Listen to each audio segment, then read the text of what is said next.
નમસ્કાર. આજે આપણે કાર્બનિક સંયોજનોની અંદર આઈયુપીએસસી નામકરણ કાર્બનિક સંયોજનનું કઈ રીતે કરવું એના માટે પહેલા તો જુદા જુદા નિયમો ભણવા પડે. એ એક પછી એક નિયમોને સમજતા જઈએ અને પછી આપણે આઈયુપીએસસી નામકરણ કરીશું. તો પહેલા એવું કહીએ, કાર્બનિક સંયોજનનું નામકરણ કરીએ એટલે કાર્બનિક સંયોજનમાં કાર્બનની લાંબી શૃંખલા તો હોય જ. તો કાર્બનની લાંબી શૃંખલા આવી રીતે મારી પાસે છે. તો મારે નામકરણ કરવાનો પહેલો જ રૂલ એ સૌપ્રથમ દીર્ઘતમ કાર્બન શૃંખલા નક્કી કરો. દીર્ઘતમ કાર્બન શૃંખલા એટલે લાંબામાં લાંબી કાર્બનની શૃંખલા નક્કી કરો. લાંબામાં લાંબી કાર્બન શૃંખલા કરું છું 1 2 3 4 અને 5. એટલે શૃંખલા એટલે કઈ રીતે? તો આ એમ પણ કહી છે 1 2 3 4 અને 5. આમ પણ હજી હું એટલે લખું અહીંયા. તો 1 2 3 4 5 ને 6 થયું. આમ કરું તો 1 2 3 4 ને 5 થાય છે. આમ કરું તો 1 2 3 ને 4 થાય છે. તો મારે પહેલો નિયમ ફોલો કરવો હોય તો શું કરવું પડે? લાંબામાં લાંબી શૃંખલા પસંદ કરો. લાંબામાં લાંબી શૃંખલા પસંદ કરો તો 1 2 3 4 5 અને 6. એનો મતલબ કે સીધી હું રેખા પસંદ કરીશ ને તો લાંબામાં લાંબી શૃંખલા એટલે કે 6 કાર્બનની થઈ ગઈ. હવે પ્રશ્ન એ રહ્યો કે એમાં નંબરિંગ મારે કઈ દિશાથી કરવું? અહીંથી હું કરું છું તો 1 2 3 અને 4. અહીંથી કરું છું 1 2 3. હવે હું અહીંયા કેમ અટકું છું? અહીંથી આમ 4 અટક્યું, અહીંયા હું અટક્યું. એનું કારણ કે આ જગ્યાએ કોઈ ક્રિયાશીલ સમૂહ છે. એ ક્રિયાશીલ સમૂહને વિસ્થાપિત સમૂહ કહેવાય. વિસ્થાપિત કેમ? જો અહીંયા હાઇડ્રોજન આપણે મૂકીએ તો હાઇડ્રોજન કાર્બન સંયુક્ત પૂરા કરવા માટે 3 થયા. અહીંયા હાઇડ્રોજન કાર્બન સંયુક્ત પૂરા કરવા માટે 2 થશે. અહીંયા હાઇડ્રોજન મૂકીએ તો પણ એ 2 થશે. અહીંયા 1 2 અને 3 એટલે અહીંયા 1 હાઇડ્રોજન થશે, અહીંયા 2 હાઇડ્રોજન થશે અને અહીંયા 3 હાઇડ્રોજન થશે. વાસ્તવમાં આ ન હોત તો આ શું થઈ જાય? આની જે બંનેની માફક અહીંયા પણ CH2 હોત કે નહીં? એ CH2 માંથી એક H નીકળી ગયો અને તે જગ્યાએ કાર્બન ઘૂસી ગયો એટલે તે જગ્યાએ કાર્બન એટલે CH3 લાગેલો છે. તો આમ સંતૃપ્ત હાઇડ્રોકાર્બન યાદ કરો આગળનું લેક્ચર. એ હંમેશા કયા પ્રકારની પ્રક્રિયા આપે? વિસ્થાપન પ્રક્રિયા. એટલે લાંબી કાર્બનની શૃંખલા વાળો આપણી પાસે અહીંયા હેક્ઝેન હતો. હેક્ઝેનમાં આ કાર્બન પાસે જે 2 હાઇડ્રોજન હતા એમાંનો એક હાઇડ્રોજન નીકળી ગયો છે અને ત્યાં કોણ લાગી ગયો છે? મિથેન. મિથાઇલ લાગ્યો છે. મિથાઇલ. આ મિથાઇલ. તો એનો મતલબ આ સમૂહે અહીંયા રહેલા હાઇડ્રોજનનું વિસ્થાપન કર્યું હોવાને કારણે, વિસ્થાપન થઈને આવેલો કારણે, તેને કારણે આનું નામ આપણે નામ શું આપીએ છીએ? વિસ્થાપિત સમૂહ. અને આ કોણ? તો કે મિથેન છે. મિથેન હોય ને CH4 એમાંથી એક H કાઢી નાખો. એક H કાઢો એટલે તમારે પછી આવી રીતે લખવું પડે કારણ કે હાઇડ્રોજન એમાં ઘટે છે કાર્બન સાથે, એક સંખ્યા ઓછી છે. એટલે આ મિથેન હતો. આનું નામ આપણે શું આપીએ છીએ? મિથેન. આ શું થઈ ગયું? મિથાઇલ. આલ્કેન છે એમાંથી એક H કાઢો આલ્કાઇલ ઉચ્ચાર થાય એટલે આ મિથાઇલ થયો. તો આ મિથાઇલ સમૂહ એ કયો? આપણી લાંબી કાર્બન શૃંખલાનો સભ્ય નથી. એ તો હાઇડ્રોજન કાઢીને પછી લગાવેલો છે અને આનું નામ શું આપે છે? વિસ્થાપિત સમૂહ. હવે આ નામકરણ માટે લાંબા લાંબી શૃંખલા તો પસંદ કરી લીધી, પણ આપણો જે વિસ્થાપિત સમૂહ છે, વિસ્થાપિત સમૂહ કોણ છે? મિથાઇલ. એનો ક્રમાંક ન્યૂનતમ કાર્બને આવવો જોઈએ. જોજો હો મિત્રો, ફરીથી પાછું તમે અહીંથી ક્રમાંક આપો છો 1 2 3 અને 4. ચોથા કાર્બન ઉપર તમારો મિથાઇલ આવે છે, રાઈટ? અહીંથી ક્રમ આપો છો 1 2 અને 3 અને ત્રીજા કાર્બન ઉપર તમારો મિથાઇલ સમૂહ આવે છે. નિયમ શું છે? દીર્ઘતમ કાર્બન શૃંખલા નક્કી કર્યા પછી એટલે તમે નક્કી કરી રીતે કઈ 6. તમે આવી રીતે 1 2 3 4 ને 5 નક્કી નથી કરી. 1 2 3 4 નક્કી નથી કરી. પહેલો નિયમ દીર્ઘતમ કાર્બન શૃંખલા નક્કી કરી. કરી લીધી? ઓકે, થઈ ગઈ. ચાલો હવે આપણો ક્રિયાશીલ સમૂહ છે એમાં લાગેલો છે. હા લાગેલો છે. કયો લાગેલો છે? મિથાઇલ લાગેલો છે. એ તમારા ક્રિયાશીલ સમૂહનું સ્થાન ક્યાં આવવું જોઈએ? ન્યૂનતમ ક્રમાંકે આવવું જોઈએ. એટલે ક્રમાંક એવી જગ્યાએથી, એ છેડાએથી આપો, એ દિશાએથી આપો કે જેથી કરીને તમારા ક્રિયાશીલ સમૂહનું સ્થાન ન્યૂનતમ કાર્બને આવે. હું અહીંથી આપું છું તો 1 2 3 ને 4. આમ કરું છું 1 2 3 4 5 અને 6. આવું ક્રમાંક કરું તો કેટલા ક્રમાંક ઉપર આવ્યો? ચોથા ક્રમાંક ઉપર. બીજી પણ ટ્રાય કરી લો કે પહેલા છેડેથી આપો તો શું થાય છે. તો અહીંથી ક્રમાંક આપો તો 1 2 3 4 5 અને 6. એનો મતલબ કે કયા ક્રમાંકે આવ્યો? ત્રીજા ક્રમાંકે. નિયમ શું છે કે દીર્ઘતમ કાર્બન શૃંખલામાં રહેલો જો કોઈ ક્રિયાશીલ વિસ્થાપિત ક્રિયાશીલ સમૂહ હોય તો એનું સ્થાન ન્યૂનતમ ક્રમાંકે આવવું જોઈએ. એનો મતલબ કે તમે આ જે ક્રમ આપ્યો છે, આ ક્રમ આપણો અહીંથી આપવાનો ક્રમ કેવો છે? ખોટો છે. એની જગ્યાએ તમારે કઈ દિશામાંથી આપવો પડે? ઉપરથી આ સાઈડથી આપવો પડે. અને પછી તમે નામ આપશો. શું નામ આપશો? નામ આમ થશે કે કેટલું? ત્રીજું ત્રીજા ઉપર કોણ છે? ત્રીજા ઉપર મિથાઇલ. એટલે લખી 3-મિથાઇલ. આવું થયું 3-મિથાઇલ. અને આખી લાઈનની કાર્બન શૃંખલા કરોડરજ્જુ કોણ છે? 6 કાર્બન. એટલે કોણ? હેક્ઝેનન. આ નામ થઈ ગયું. હવે બે ભેગું કરતા જઈએ. આઈયુપીએસી નામ પણ થતું જાય છે અને સાથે આપણો નિયમ પણ પહેલો ક્લિયર થઈ ગયો. હવે બીજી વસ્તુ, કદાચ જો આ તમારી શૃંખલા છે, આ લાંબી કાર્બનની શૃંખલા, એની અંદર આ દિશા ને આ દિશા બંનેમાં અહીંયા 1 2 3 4 5 6 અને 7. હવે હું એક અહીંયા CH3 મૂકું છું, એક અહીંયા CH3 મૂકું છું અને એક અહીંયા CH3 મૂકું છું. એનો મતલબ કે વિસ્થાપિત ક્રિયાશીલ સમૂહ તમારા કેટલા થયા? 3 થયા. તમારે દીર્ઘતમ કાર્બન શૃંખલા નક્કી કરવાની છે. એ તો ફિક્સ જ છે કે લાંબી આ શૃંખલા છે. ઓકે, હવે આવા સમયે શું કરવાનું? તો કે અહીંથી હું કરું છું 1 2 ને 3 તો ત્રીજા ઉપર આવે છે. અહીંથી કરું છું 1 2 ને 3 તો ત્રીજા ઉપર આવે છે. તો નિયમ એવો છે, જ્યારે બંને સાઈડથી તમે નક્કી કરવા જાઓ અને સમાન ક્રિયાશીલ સમૂહ આવે ત્યારે એવી રીતે ક્રમાંક આપો કે જેથી કરીને વધુમાં વધુ ક્રિયાશીલ સમૂહ આવરી શકાય. વધુમાં વધુ ક્રિયાશીલ સમૂહ આવરી શકાય એટલે વધુમાં વધુ વિસ્થાપિત સમૂહોને આવરી શકાય. તો જુઓ મિત્રો, અહીંથી હું આપું છું 1 2 3 4 5 6 અને 7. તો મારા ત્રીજા ઉપર કેટલા ક્રિયાશીલ સમૂહ મારા આવરી શકાય છે? 2 આવરી શકાય છે. હવે એની જગ્યાએ હું અહીંથી ક્રમાંક આપું 1 2 3 4 5 6 અને 7. તો ત્રીજા અહીંયા ન્યૂનતમ 3, તો ત્રીજા ઉપર કેટલો ક્રિયાશીલ સમૂહ આવરી શકાય છે? 1 જ આવરી શકાય છે. એનો મતલબ એવો થયો કે મારે નિયમ અનુસાર જવું હોય તો શું કરવું પડશે? જ્યારે બંને દિશાએથી તમે ક્રમ આપવા જાઓ ત્યારે દીર્ઘતમ કાર્બન શૃંખલાના સમાન કાર્બન ઉપર અહીંયાથી પણ પહેલો બીજો ત્રીજો, અહીંયાથી પણ પહેલો બીજો ત્રીજો બંને સમાન આવે છે. તો એવા સમયે સમાન ક્રિયાશીલ સમૂહ જો આવતા હોય તો તમારે કઈ દિશાએથી ક્રમાંક આપવાનો? કે જે દિશાએથી તમે ક્રમાંક આપવાથી વધુમાં વધુ ક્રિયાશીલ સમૂહ આવરી શકાય. તો અહીંથી હું તમે કરું છું તો 2 ક્રિયાશીલ સમૂહ એટલે વિસ્થાપિત સમૂહ 2 ને આવરી શકાય છે. જ્યારે હું અહીંથી આમ કરું છું તો તમારે એક જ ક્રિયાશીલ સમૂહ આવરી શકાય છે. તો પછી આપણે કયો આપવો જોઈએ? આ આપવો જોઈએ કે નહીં? એટલા માટે ક્રમાંક આપણો આ સાચો છે, આ સમૂહ આપણે આપેલો ક્રમાંક ખોટો છે. હવે આનું નામકરણ કરી તો ત્રીજા પર કોણ છે? અહીંયા મિથાઇલ છે, અહીંયા મિથાઇલ છે. એનો મતલબ કે 3,3-ડાયમિથાઇલ. 3,3-ડાયમિથાઇલ. પછી શું થયું? 5. પાંચમા પર પાછો કોણ છે? મિથાઇલ. તો 3 અને 3-ડાયમિથાઇલ, 5 પર મિથાઇલ. અને જેનું નામ આઈયુપીએસી આવી જાય એને પછી કાઢી નાખવાનું. આ કાઢી નાખ્યો એટલે આટલું નીકળી ગયું. હવે તમારું મૂળ કરોડરજ્જુને લખી નાખો. એટલે મૂળ તમારી શૃંખલા કઈ છે એને લખો. તો શૃંખલા કેટલા કાર્બનની બનેલી છે? 7ની. 7 એટલે કોણ થયો? હેક્ટેન. આઈયુપીએસી નામ તમારું પૂરું થયું. હવે પાછું થોડું વધારે કન્જસ્ટેડ હજી હું લઉં છું આની અંદર કે એવું કહીએ કે આ જગ્યાએ મેં દાખલા તરીકે અહીંયા જે છે એમનો પાછું લખું તો ચોકડી કાઢી છે એટલે આપણે શું છું આને કરી નાખીએ. ચાલો, હવે આ જગ્યાએ મેં CH3 કર્યું અને આ જગ્યાએ મેં C2H5 કર્યું અને કાર્બન આપી દો 7 ને 8 જે પણ છે કાર્બન આપી દો. તો હવે દીર્ઘતમ કાર્બન શૃંખલા પહેલા તો નક્કી તો થઈ જ ગઈ છે. તો અહીંથી કરો છો, ચાલો એક જ રાખીએ, સમાન જ રાખીએ છીએ. તો 1 2 અને 3 ત્રીજા ઉપર કોણ આવે છે? મિથાઇલ આવે છે. હવે એવી રીતે અહીંયા આમથી ક્રમ આપું તો 1 2 ને ત્રીજા ઉપર 3 4 5 6 અને 7. આમે 7 છે, આમે 7 છે. પણ અહીંયા ત્રીજા ઉપર કોણ આવે છે? ઇથાઇલ આવે છે. ઇથાઇલ. હવે શું કરવું? આવા સમય આ બાજુથી કરો છો તોય ક્રિયાશીલ છે, પણ ક્રિયાશીલ સમૂહ જુદા છે.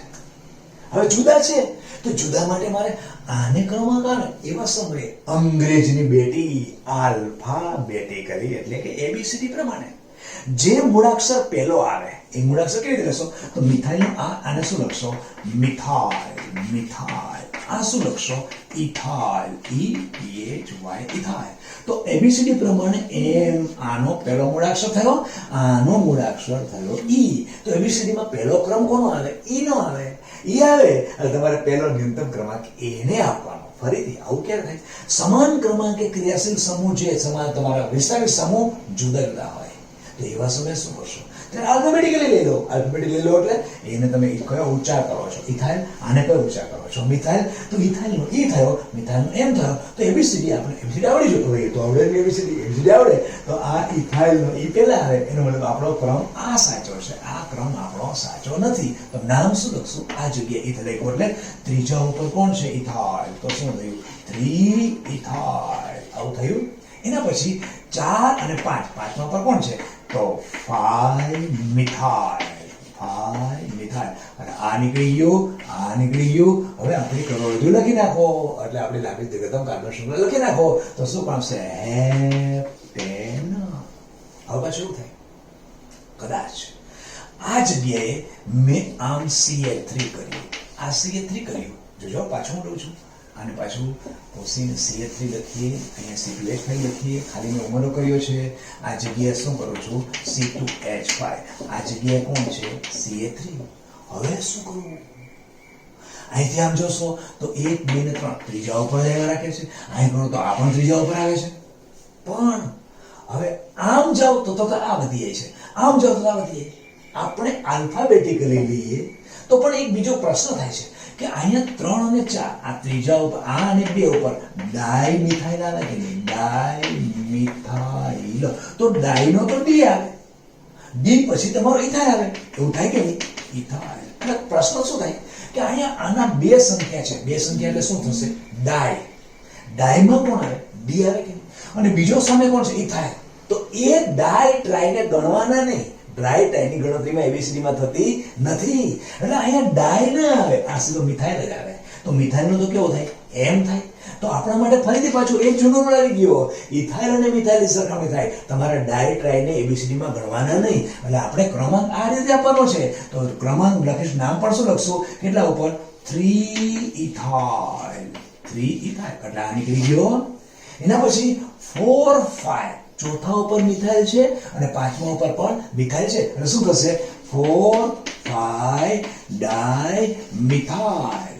2 થઈ ગયા. આ બધું જ નીકળી ગયું. અને પછી તમારી કરોડરજ્જુ લખી નાખો. કરોડરજ્જુ એટલે મેઇન બ્રાન્ચ એટલે મુખ્ય શાખા જેને લખશો હેપ્ટેન. આવું થયું. ઓકે. હવે આની અંદર આ ક્રિયાશીલ સમૂહ ઓલમોસ્ટ આપણે કદાચ લગભગ મોસ્ટ ઓફ પૂરું કરેલું છે. લગભગ ખ્યાલ આવી જશે. અને નહીં આવે તો પાછું આની અંદર આગળ જઈને જ્યારે પ્રેક્ટિસ કરશું ત્યારે ખબર પડશે. ઉપરાંતના વધારાના જે આઈએમપી ક્રિયાશીલ સમૂહ છે જે સામાન્ય નામથી ઓળખાય છે અને આપણે એને સામાન્ય નામ તરીકે આઈયુપીએસસીમાં ઉચ્ચાર પણ કરીએ છીએ અને એ છે આઈસો, નિયોમ, ટર્શરી એટલે તૃતીયક, દ્વિતીયક. આ બધી વસ્તુ શું છે? હવે આઈસો ક્યારે કહેવાય? આઈસો લાંબી કાર્બનની શૃંખલા છે. આમ કાર્બનની લાંબી શૃંખલા છે. એમાં પહેલેથી બીજો અથવા છેલ્લેથી બીજો. જોજો, આઈસો એટલે શું? લાંબી કાર્બનની શૃંખલામાં છેલ્લેથી બીજો, છેલ્લે એટલે આમ ગણો છો તો શું થાય છે? છેલ્લેથી બીજો અથવા તો પહેલેથી બીજો કાર્બન ઉપર ક્રિયાશીલ સમૂહ મિથાઇલ હોય. અહીંયાથી બીજો હું અહીંયા મૂકી શકું અથવા અહીંથી બીજો હું અહીંયા મૂકી શકું. કોણ છે? મિથાઇલ. આ છે. હવે આખે આખું હું લખું છું તો બેઝિકલી આ છે શું? CH2, આ CH અને આ CH3. કાર્બન કેટલા? 1 2 3 4 ને 5. આને કહેવાય આઇસોપેન્ટેન.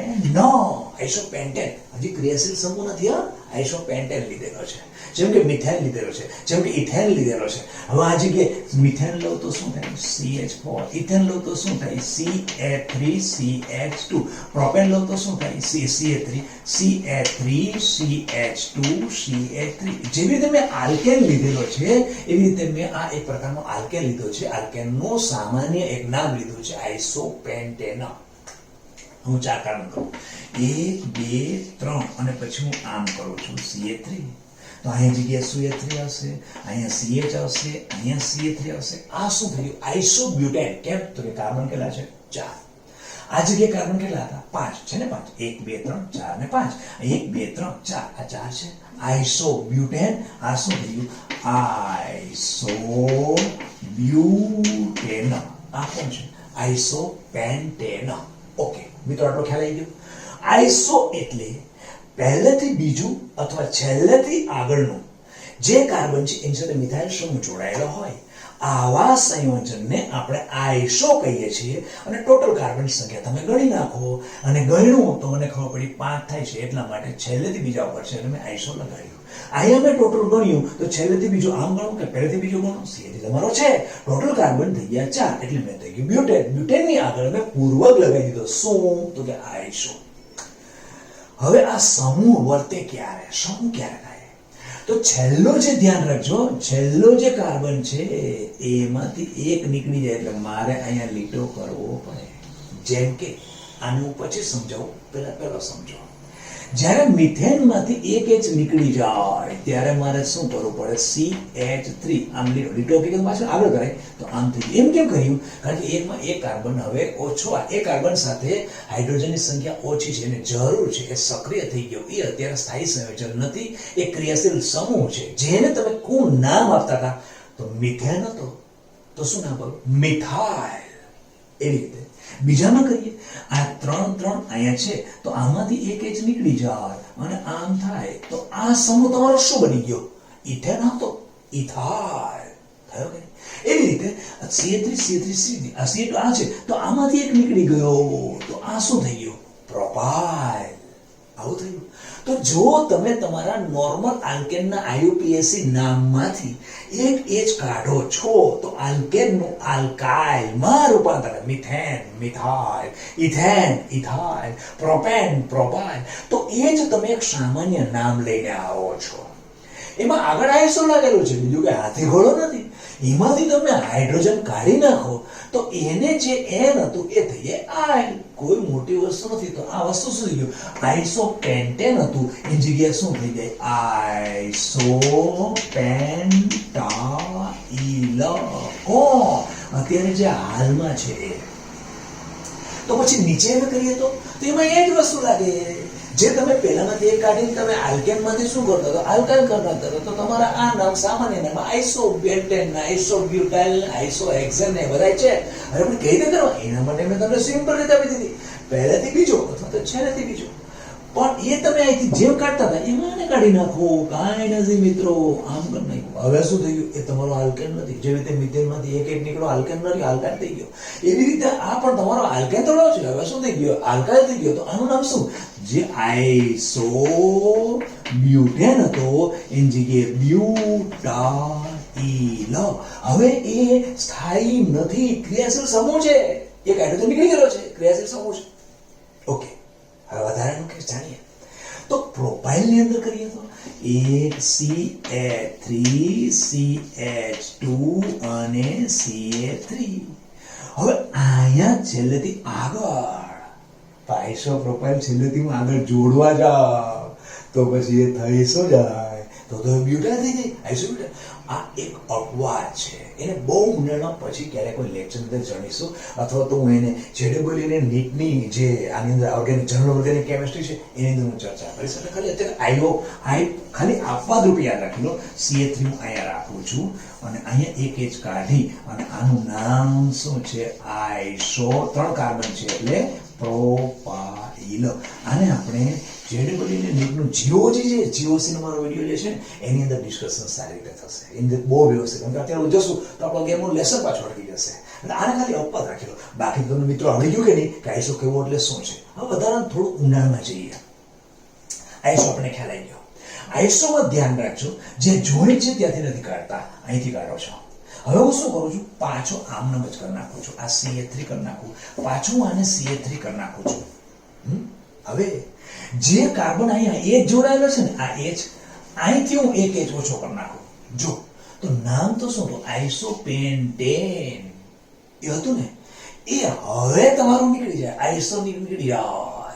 કારણ કે ત્યાં તમારો એ હોવો જોઈએ, કાર્બન હાઇડ્રોજન હોવો જોઈએ, એ નીકળી ગયું. તો આને પ્રાથમિક, દ્વિતીયક અને તૃતીયક એ જાણવા માટે પ્રાથમિક કોને કહેવાય, દ્વિતીયક કોને કહેવાય, તૃતીયક કોને કહેવાય, એને પાઠની અંદર આગળ હજી કરવાનું છે. પણ આપણે પાઠનો પહેલો જ ભાગ લીધો છે એટલે તો પણ ઈઝી છે સમજો. જે કાર્બન તમે લીધેલો છે, જે જોડાણ છો એ કાર્બન બાકીના અન્ય કેટલા સાથે જોડાયેલા, 1 2 અને 3. એટલે આ કાર્બનને કેવો કહેવાય, તૃતીયક કાર્બન કહેવાય. આ કાર્બન તૃતીયક. અને તૃતીયક કાર્બન ક્રિયાશીલ સમૂહ તરીકે છે. જો ક્રિયાશીલ સમૂહ તરીકે છે એટલા માટે ટોટલ કાર્બનની સંખ્યા ગણી નાખો. ટોટલ કાર્બનની સંખ્યા ગણો 1 2 3 4 ને 5. તો આને શું કહેવાય? તૃતીયક. તૃતીયક પેન્ટાઇલ સમૂહ. આઈસોમાંથી આ ક્યારે બની ગયું? અરે ભાઈ કાંઈ નથી. આઈસોમાં જ્યારે છેલ્લો કાર્બન હતો ને એની સાથે કોઈ ચેન જોડાય એ ક્રિયાશીલ સમૂહ તરીકે વર્તે છે. આમાં શું થાય છે? જેની સાથે બંધ જોડાયેલો હતો એટલે જે CH3 હતો ત્યાંનો જ કાર્બન સીધો વપરાય ત્યારે કાર્બનને પ્રભુત્વ આપવામાં આવે છે. એટલે આ કાર્બન કયો થયો? તૃતીયક. કાર્બનની સંખ્યા ગણી નાખો એટલે કાર્બનની સંખ્યા 5 છે એટલે સમૂહ તમારો થઈ ગયો પેન્ટાઇલ. પણ કેવો? તૃતીયક પેન્ટાઇલ. પાછું આ દ્રષ્ટાંતની અંદર વધારે ખ્યાલ આવશે આપણને. CH3 મેં કરી નાખ્યું છે પાછું જેમનું છે એમ. હવે આ જગ્યાએ જે હાઇડ્રોજન છે ને એ હાઇડ્રોજનનો હું અહીંયા કરી નાખું. અહીંયા ક્રિયાશીલ સમૂહ કરી નાખું તો તમારો આઈસો ગયો. હવે તમારો ક્રિયાશીલ સમૂહ જે લાગે છે એમાં આ કાર્બનને પ્રભુત્વ આવે છે. પહેલા કયા કાર્બનને પ્રભુત્વ હતું? આ કાર્બનને પ્રભુત્વ હતું. એટલે તમારી લાંબી શૃંખલામાં બ્રાન્ચ છે એવું જોતા હતા.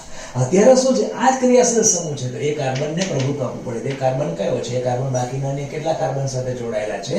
તો કે એક આ બાજુ, એક આ બાજુ અને એક આ બાજુ. એનો મતલબ કે 3 કાર્બન જોડાયેલા. એનો મતલબ કે તૃતીયક. પણ ટોટલ કાર્બન કેટલા? 4. એનો મતલબ શું થઈ ગયું?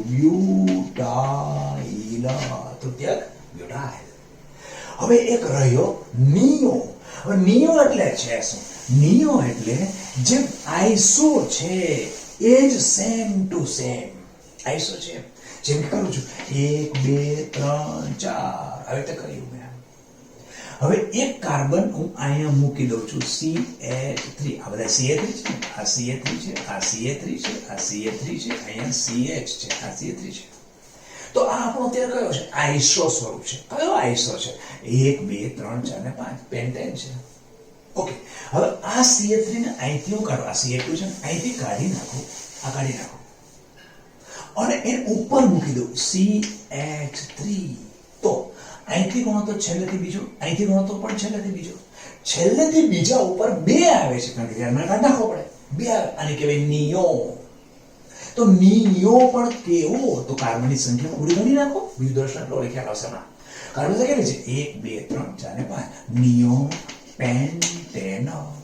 ઓકે. હવે હું કરું 1 2 3 4 5. અહીંયા CH3 છે. અહીંયા CH3 છે. છેલ્લેથી બીજો છે. આ છે. તેનો મતલબ કે નિયો ડોક્ટરની ચોકડી થાય. એનો મતલબ નિયો. હવે આ નિયોમાં કાર્બન સંખ્યા 1 2 3 4 5 6 ને 7. તો એનો મતલબ નિયો હેપ્ટેન. આઈસોમાં તો એમ જ. જો હું અહીંયાથી આ 1 3 છે એની જગ્યાએ 2 કરી આમ કરું તો હવે તમારો નિયો પેન્ટેન નથી. હવે શું થઈ ગયો? નિયો પેન્ટાઇલ થઈ ગયો. એવી રીતે અત્યારે અહીંયા CH3 છે, અહીંયા CH2 છે, અહીંયા CH2 છે, અહીંયા CH3 છે. આ જગ્યાએ મેં 3 માંથી 2 કરી નાખ્યું, આમ કરી નાખ્યું તો નિયો હેપ્ટેન નથી. હવે શું છે? હેપ્ટાઇલ. નિયો હેપ્ટાઇલ. હેપ્ટાઇલ થઈ. હવે ક્રિયાશીલ સમૂહ બની ગયો. આમ આઈસો અને નિયોમાં ચેન્જ શું છે મિત્રો? જુઓ આઈસોમાં છેલ્લેથી બીજો અથવા પહેલેથી બીજો.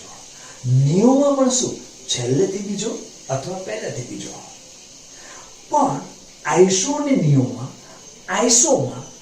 છેલ્લેથી બીજો અથવા પહેલેથી બીજો એક જ CH3 હોય. જ્યારે નિયોમાં શું? પહેલેથી બીજો અથવા તો છેલ્લેથી બીજોમાં 2 જગ્યાએ હોય. ક્લિયર?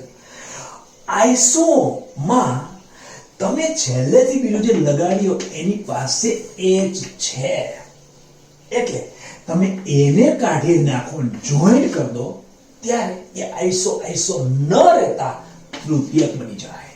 જુઓ સમજણ પડે છે? તમે જ્યારે છેલ્લેથી બીજામાં લગાડેલો છે, અહીં તમારો એ જ છે, એ જ કાઢી નાખો ને એને તમે ક્રિયાશીલ સમૂહ બનાવી દો. અહીંયા 3 હતો ત્યારે તમારો આઈસો ન રહેતા એ થઈ ગયો તૃતીયક. ક્લિયર? નિયોમાં શું થાય?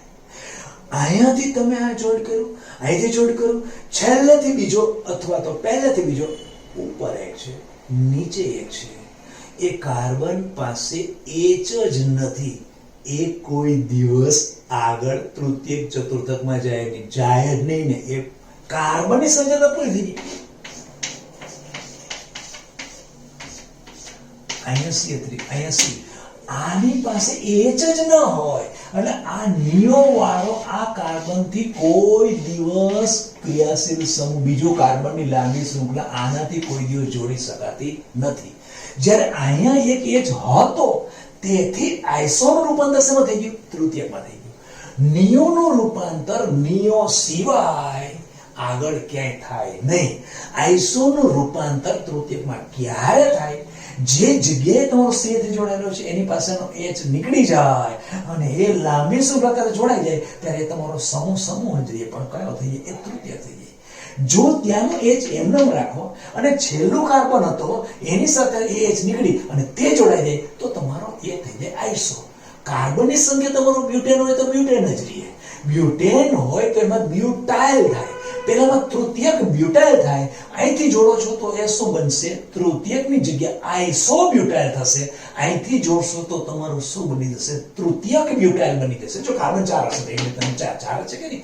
અહીંથી જોડશો તો શું થશે? એ બ્યુટાઇલ રહેશે. અહીંથી લાંબી કાર્બનની શૃંખલા મારી આમ છે, હું આમ લખાય છે, આમ લખું છું, carbon carbon carbon carbon carbon. તો આ મારો સમૂહ કયો થશે? આઈસો બની જશે. એની જગ્યાએ કાર્બનની શૃંખલા આમ હું અહીં જોડું છું, આ કાર્બનને જોડું છું, આમને જોડું, અહીંયા બની જશે. તો આ કયો થશે? એ મારો બ્યુટાઇલ રહેશે. બ્યુટાઇલ કયો રહેશે? તૃતીયક બ્યુટાઇલ રહેશે. ખબર પડે છે? ક્લિયર થયું મિત્રો? આમ આપણે મોટા ભાગના આઈસો, પછી નિયો, તૃતીયક લીધું છે. દ્વિતીયક એટલે શું? જે કાર્બન જોડાયેલો હોય ને બાકીના બે સાથે જોડાયેલા હોય એને કહેવાય દ્વિતીયક.